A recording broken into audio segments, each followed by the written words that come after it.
Ang kwentong ito ay hango sa totoong buhay. Karanasan ito ni Gabriel. Taong 1977, Guyurang, Samar.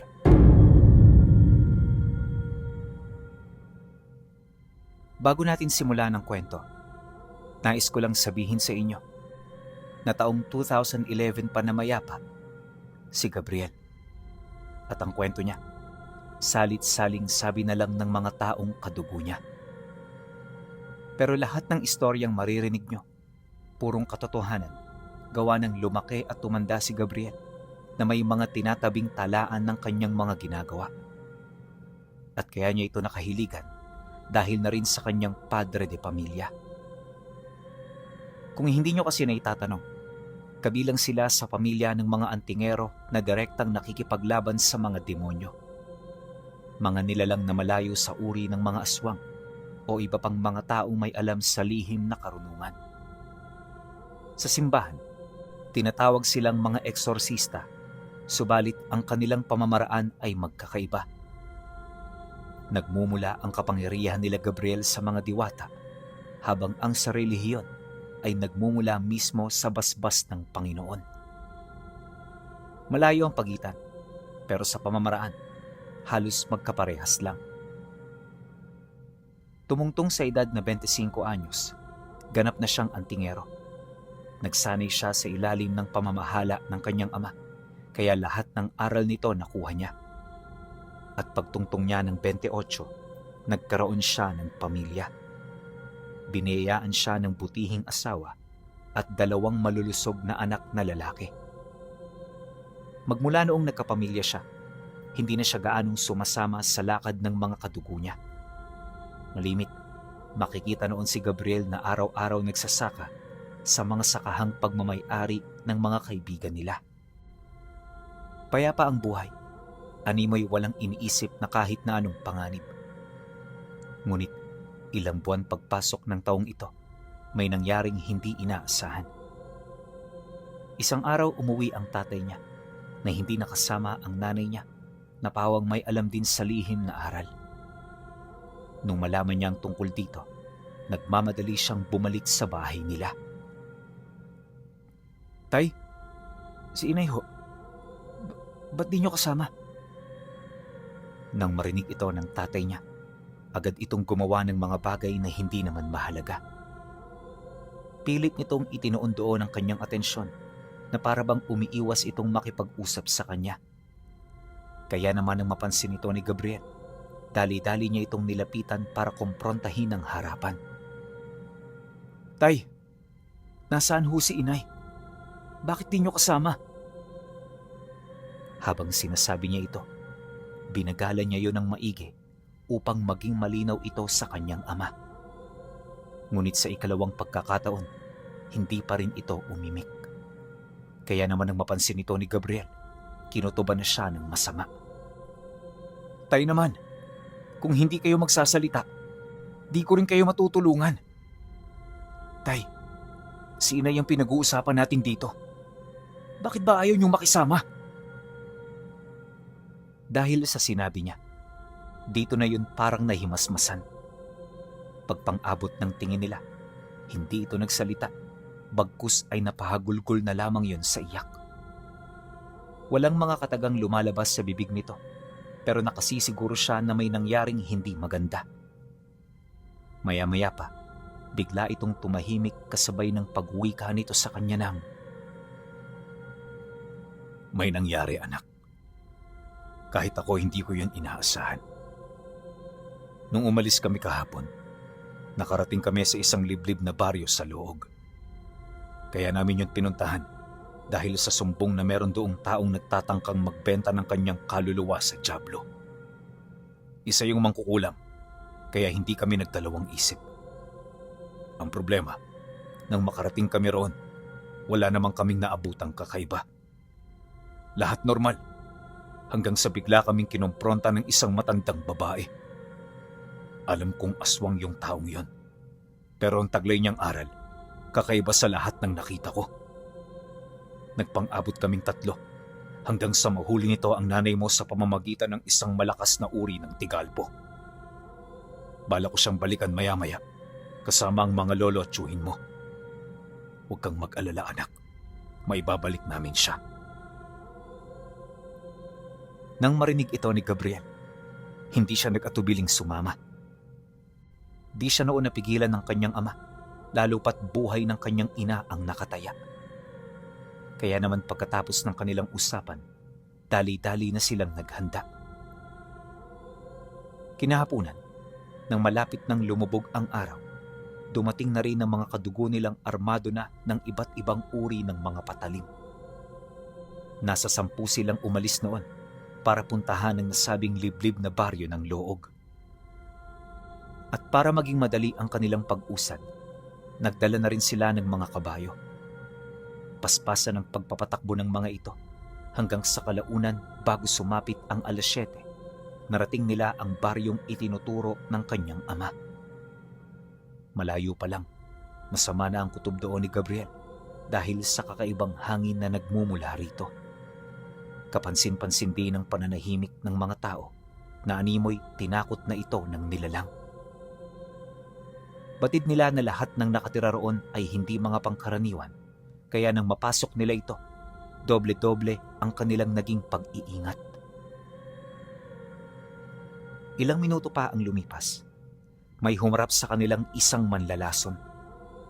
Kaya nila nasabing manlalason ito dahil sa taglay nitong presensya.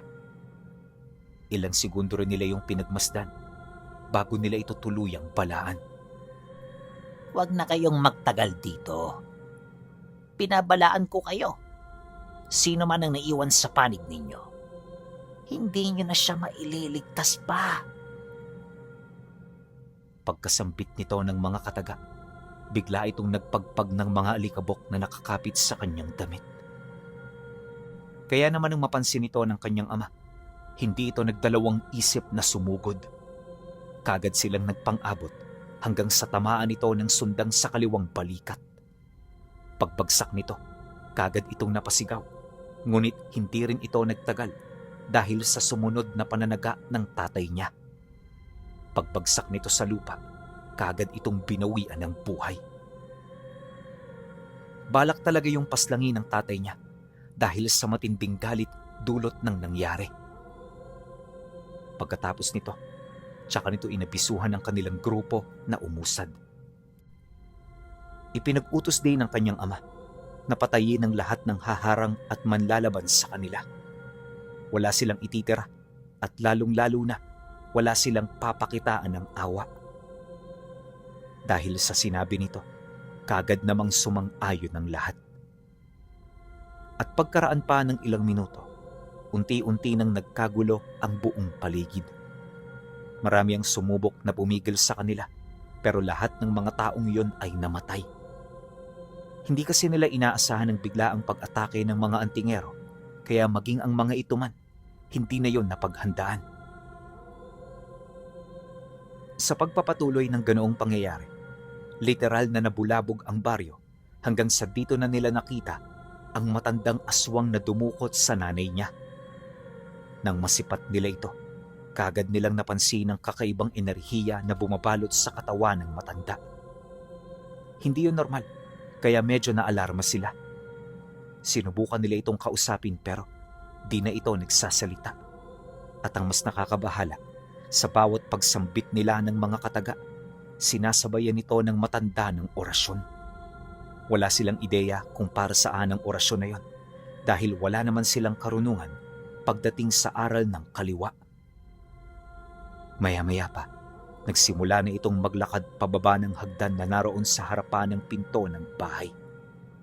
Nang makalabas na ito, dito niya nakita ang nanay niya na kasalukuyan itong hila-hila sa buhok. Punong-puno na rin ito ng langis sa katawan, tapos wala na itong saplot.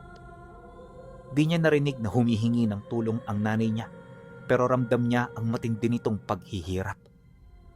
Gusto niya na itong tulungan, ang kaso wala rin siyang maisip na paraan. Kaya naman pagharap nito, ipinaubaya niya sa kanyang ama ang lahat.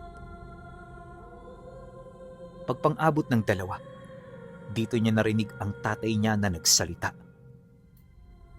Pakawalan mo ang asawa ko! Wala siyang kinalaman sa gulo nating dalawa.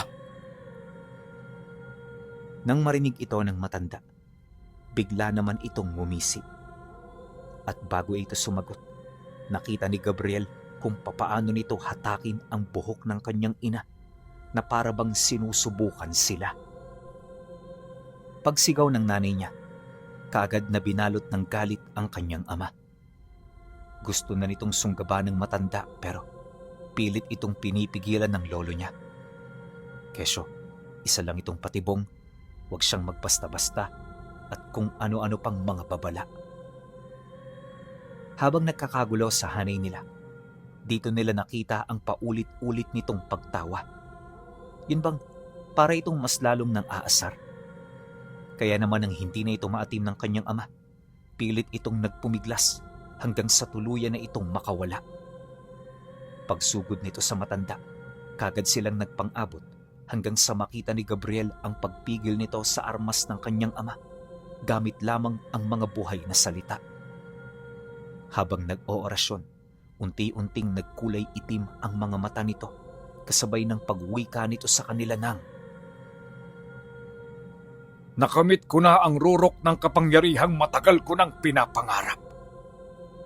Salamat sa asawa mo. Dahil sa pamamagitan niya, nagkatotoo ang lahat ng ito. Pagkasampit nito ng mga kataga, agad nitong pinaluhod ang kanyang ama hanggang sa makita nila ang pagkuha nito ng garapon na naglalaman ng itim na kaluluwa. Dali-dali itong pinapasok ng matanda sa katawan nito hanggang sa mawala na ang wisyo nito. Matapos ang pangyayari, sinubukan itong labanan ng kanyang ama pero hindi din ito nagtagumpay. At pagkaraan lamang ng ilang segundo, para na itong mabangis na nilalang. Habang umaatungal ito, muling nag-orasyon ng matanda kasabay ng paghugot nito ng ikalawang lalagyanan na naglalaman naman ng itim na espiritu.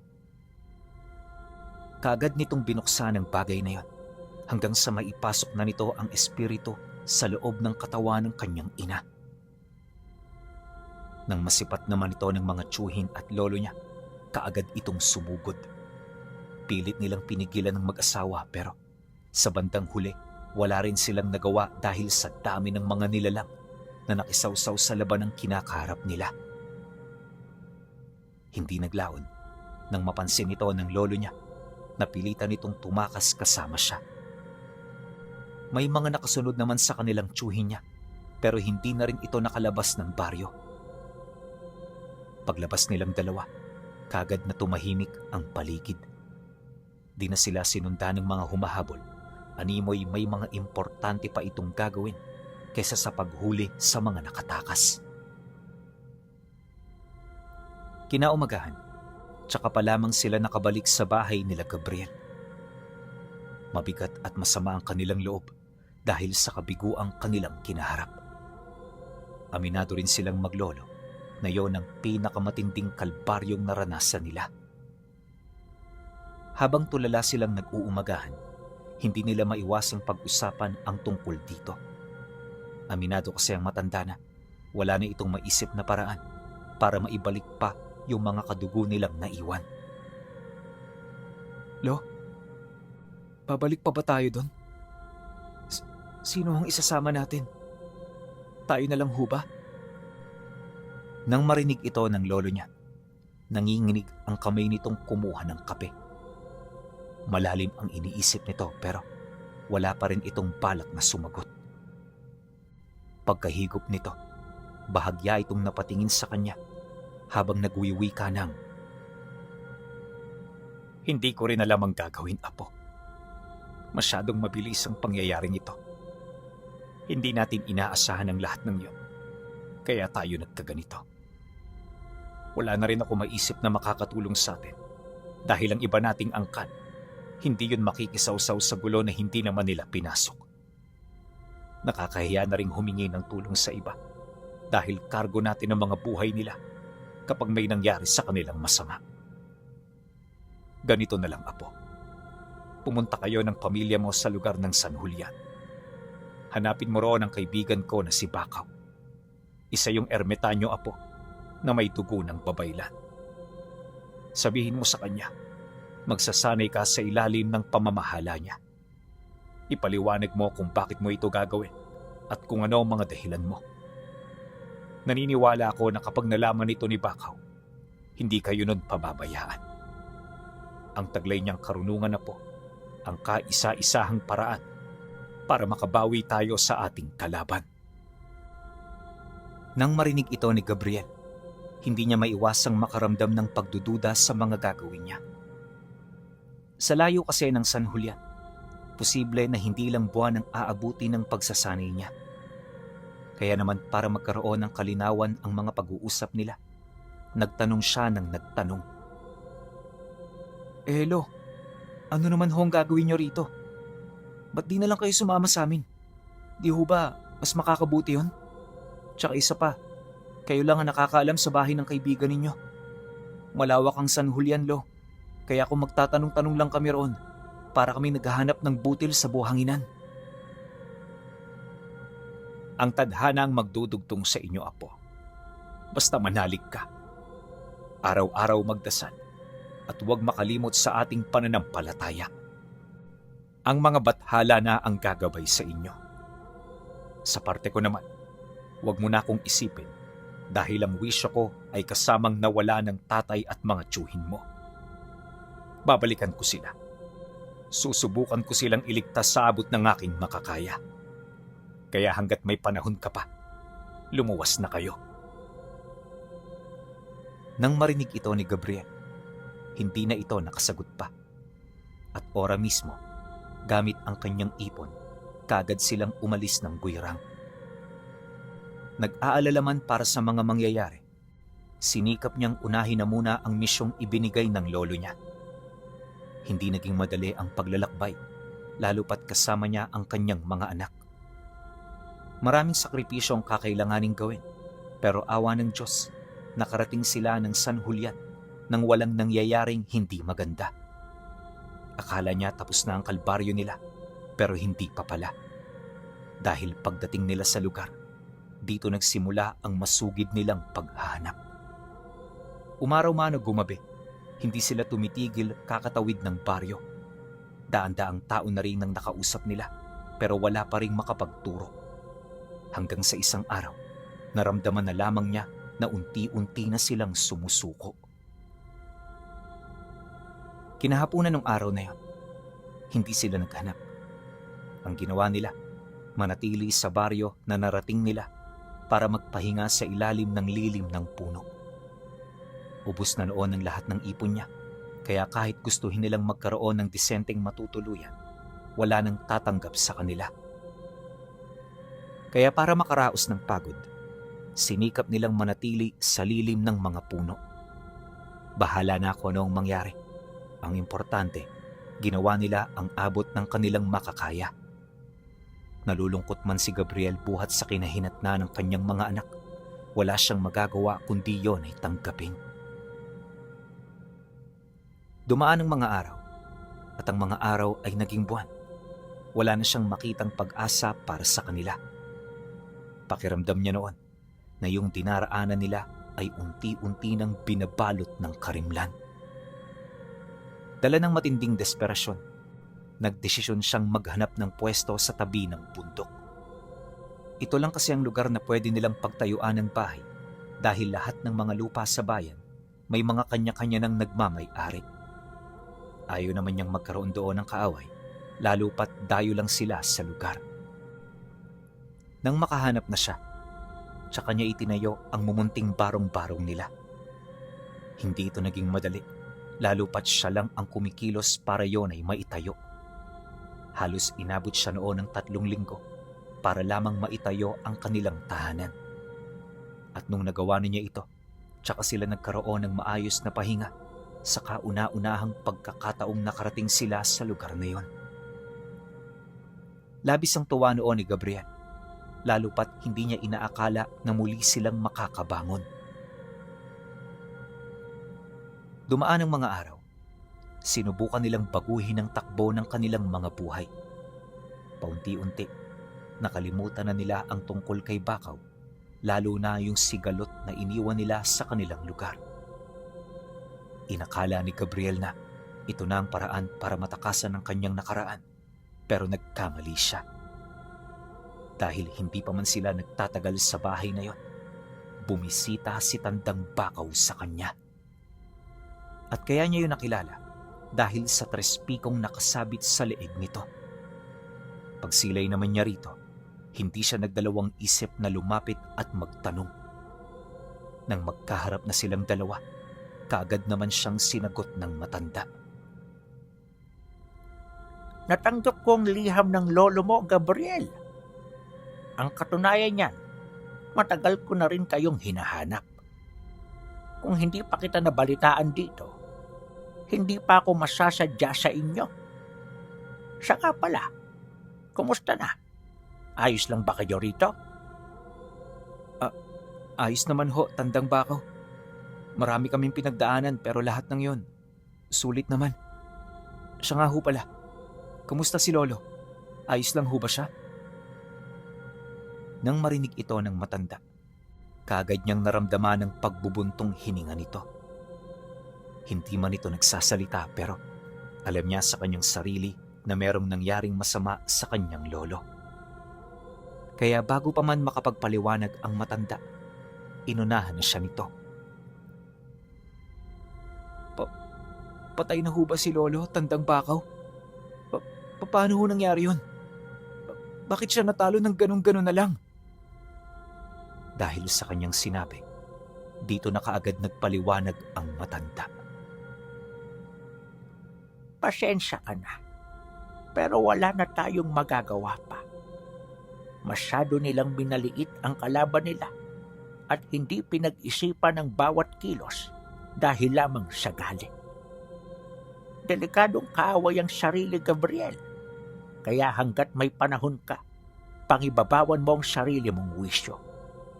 Huwag kang magpapadala sa emosyon dahil ang mga yan ay parang hayop na kumakawala kapag kawala ka ng kontrol.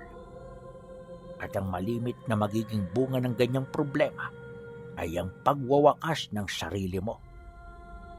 Sana meron kayong natutunan sa pagkawala ng mga kadugo mo. Dito magsisimula ang pagsasanay mo. Hanggat hindi mo pa napapangibabawan ng sarili mo, hindi kita tuturuan. At sa panahong handa ka na, tsaka kita isasama sa aking tahanan para makapagsimula na tayo. Nang marinig naman ni Gabriel ang sinabi nito, pilit niyang pinakalma ang sarili niya. Alam niya kasi na sa mga sandaling yon, tama at totoo ang lahat ng sinasabi ng matanda sa kanya. Naniniwala siya na dahil sa galit, napahamak ang mga magulang niya. Ito rin ang maaaring dahilan kung bakit nawala ang lolo niya at ang mga tiyuhin niyang sumama noon sa kanila. Ayaw niyang maging katulad ng mga ito. Hanggat wala pang nangyayaring pagsasanay, sinikap niyang pangibabawan ang kanyang sariling kamalayan. Hindi ito naging madali pinuno. At ayon kay Gabriel, inabot siya ng 1.5 taon para lamang makontrol ang mga emosyon niyang animoy nagbabalat kayuna bilang mga mababangis na hayop. At nung maisakatuparan na niya ito, naglahong parang bula ang galit na nararamdaman niya. Hindi na rin niya inisip ang paghihigante, bagkus ang nais na lang niya, paunlarin at palawakin ang kanyang kaalaman pagdating sa lihim na karunungan. Nang maramdaman naman ni Tandang Bakaw na handa na siya, bumalik ito sa kanyang tahanan. Ito ang ikalawang pagkakataon ng kanilang pagkikita magmula noong dumayo yon sa kanyang bahay.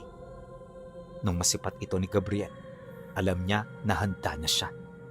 Kaya naman di pa man noon nakakapasok sa loob ng bahay niya, siya na mismo ang sumalubong dito. Natutuwa ako sa inyong pagbabalik, Tandang Bakaw.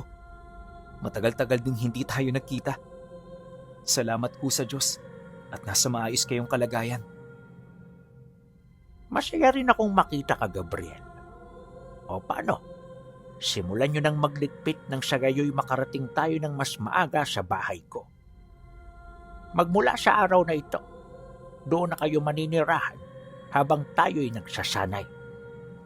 5 taon ang itatagal ng pagsasanay mo, kaya paghandaan mo ito ng maigi. At pagkatapos nun, tsaka ka na magdesisyon kung ano ang gagawin mo. Pagkatapos ng kanilang pag-uusap, dali-dali na silang nag-ayos. Pagkaraan ng ilang oras, kasalukuyan na silang naglalakad patungo sa bahay ni Tandang Bakaw. Malayo sa bayan ng tahanan nito, kaya halos abuti na sila ng gabi sa daan. Dumaan ang mga araw, hindi na naging komportable ang buhay ni Gabriel. Nagsimula ang kanilang pagsasanay sa pagpapalakas ng pisikal na katawan at sinundan ito ng pag-aaral ng lihim na karunungan. Ganon at ganon ang ginawa nila sa loob ng 5 taon, kung saan may mga pagkakataon pang muntik na siyang mapahamak dahil lamang sa tindi ng kanilang pagsasanay. Hindi na itala ni Gabriel ang mga ginawa nila, pero paglabas niya, nakita ng karamihan kung gaano kataas ang iniunlad ng kanyang karunungan. Dahil sa mga pagsasanay na yon, nagpakita ang isang taong kalmado sa lahat ng sitwasyon. Hindi nagsasalita ng walang talino at sa lahat ng sandali, pinag-iisipan ang bawat sitwasyong kanyang kinakaharap. Ganon ang pagkakakilala kay Gabriel ng mga tao hanggang sa maging matunog na ang kanyang pangalan. Nakilala siya ng karamihan dahil sa ang kanyang talino at kahusayan pagdating sa pagpapalayas ng mga sapi sa katawan. Wala ring nakakita ng mga ginagamit niyang karga, kaya habang tumatagal, parang nagiging misteryo na ito sa iilan. Gayunpaman, sa kabila ng dami ng mga usap-usapan patungkol sa kanya, ni minsan ay wala pa ring nakapagpatunay ng kanilang mga agam-agam. Matapos nun, nagsimula na ang kanyang paglalakbay sa mga kalapit lugar. Sa bawat baryong napupuntahan niya, wala siyang ibang ginagawa kundi ang magpalayas ng mga masasamang espiritu sa katawan ng mga ordinaryong tao. Kabilang sa mga ito ang mga taong may alam sa lihim na aral ng kaliwa, lalong-lalo na ang mga taong nagtataglay ng dugo ng aswang at iba pang mga nilalang. Sa paniniwala ni Gabriel Pinuno, lahat ito ay may sapi ng dyablo. Kaya para maibalik ito sa normal, kinakailangan niyang matalo ang mga demonyong nanananahan sa loob ng katawan nito. Base sa kanyang mga naiwang talaan, ang mga aswang ay ang mga taong may pinakamalakas na sapi sa katawan. Bukod sa meron ng pahintulot ang mga demonyo, kumapit na rin sa kanilang mga sistema ang kakayahan at abilidad ng mga ito. Yun ang dahilan kung bakit nagkakaroon sila ng pagmamalabis na kumain ng karne at may abilidad sila na gumaya at magpalit ng anyo. Ang pinagmumula ng kanilang kapangyarihan ay tinatawag na yanggaw, habang ang nagpapanatili ng kanilang kapangyarihan ay ang dyablo mismo. Kaya para mapanatiling buhay ang kapangyarihan nito, kailangan nilang kumain ng tao. Dahil sa ganun niyang paniniwala, lahat ng mga taong nasa panig ng kaliwa, mortal na kaaway niya kung maituturing. Kapag nagkaroon sila ng paglalaban, hindi niya ito nilulubayan hanggat hindi niya ito natatalo. At sa tulong ng karunungang ipinasa ni Tandang Bakaw sa kanya, naging matagumpay siya. Sa loob ng 8 taong paglalakbay kung saan-saan, hindi niya namalayan ang kanyang sarili na nakarating na pala siya sa lugar nila. At nung mapadpad siya sa Guirang, dito na nanumbalik ang mga alaala ng kanyang mga magulang at mga mahal sa buhay. Nung sumagi ito sa kanyang isipan, hindi niya hinanap ang baryo para maghigante, bagkus kaya niya ito pupuntahan dahil sa kagustuhan niyang matuldukan na roon ang lahat ng kasamaan. Tanda pa ni Gabriel ang daan patungo roon, kaya naman nang malapit na siya, hindi na siya nag-alangan pang pumunta kahit papasapit na ang gabi. At sa pagdating niya sa baryo, pinagtinginan siya ng marami. Literal na pumasok siya sa pugad ng mga serpente, ngunit wala siyang pakialam. May mga nagtangka na noong lumapit sa kanya pero lahat ito ay bigla na lamang napahinto matapos niya itong dasalan. Kalaunan, ang mga ito'y nagsimula ng sumuka hanggang sa mailabas na nila ang mga bertud na nagbibigay sa kanila ng kapangyarihan. Matagal ng pangangalaga ng mga ito ang mga bertud, kaya nung mailabas nila ito sa sistema, kaagad din silang nag-agaw buhay. At pagkatapos nito, tsaka na nagkaroon ng takot at pagkasindak yung mga nilalang na nakakita sa kanyang ginawa. Maya-maya pa, dito niya nakita ang matanda kasama ng mga magulang niya na ganap ng mga demonyo. Batid ni Gabriel na wala ng kaluluwa ang mga ito, kaya naman hindi niya na ito gaanong pinagtuunan ng pansin. At sa pagbaling niya ng tingin sa matanda, nakita niya itong nakangisi habang dahan-dahang nagpapalit ng anyo. Pilit na rin siya nitong sinisindak pero hindi siya nagpatinag.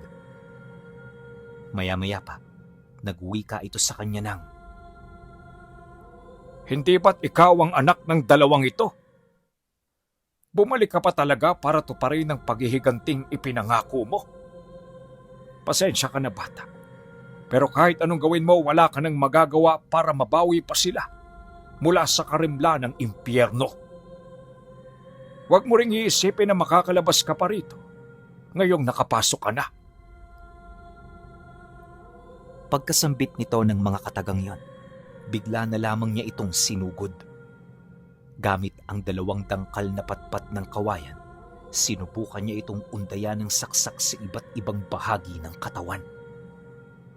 Nang masipat naman yon ng nilalang, agad siya nitong nailagan hanggang sa magpang-abot na silang 2. Kalahating oras silang nagbuno, kung saan lahat ng atake ng matanda ay kinontra niya sa pamamagitan lamang ng dasal.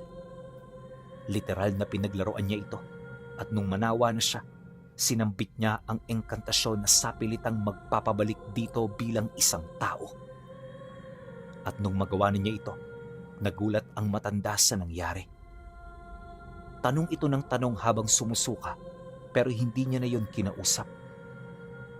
Kagaya ng turo ng kanyang maestro, huwag nang bigyan ng panahon ng kanyang kalaban. Kaya naman ora mismo niya itong pinaslang, kasama ng mga nilalang na pumupuspos sa kanyang mga magulang. At nung maisakatuparan na niya ito, umalis siya sa lugar upang ipagpatuloy ang kanyang mabuting hangarin sa kanyang kapwa. Dumaan ang mga taon na ibaon na ni Gabriel ang lahat sa limot. Bumalik na rin siya ng San Julian para ipagpatuloy ang kanyang buhay kasama si Tandang Bakaw. Sa lugar na yon namuhay sila bilang magsasaka at manggagamot. Ito ang kinalakihan ng kanyang mga anak at ito lang din ang kanyang naging gawain hanggang sa siya ay pumanaw. Siya nga pala, marami pang mga bagay na naitala sa libro ni Gabriel. Pero yung mga yun hindi na pwedeng isa publiko. Ang mga kwento patungkol dito ay naglalaman ng mga detalye patungkol sa hinaharap at kung papaano magwawakas ang mundo. Sa maniwala ka o hindi pinuno, nakasaad doon ang pangalan ng Tiyor. Hanggang dito na lang pinuno. Maraming salamat sa pagbabahagi ng kwento ni Gabriel na kinilala sa buong Samar na naging disipulo ng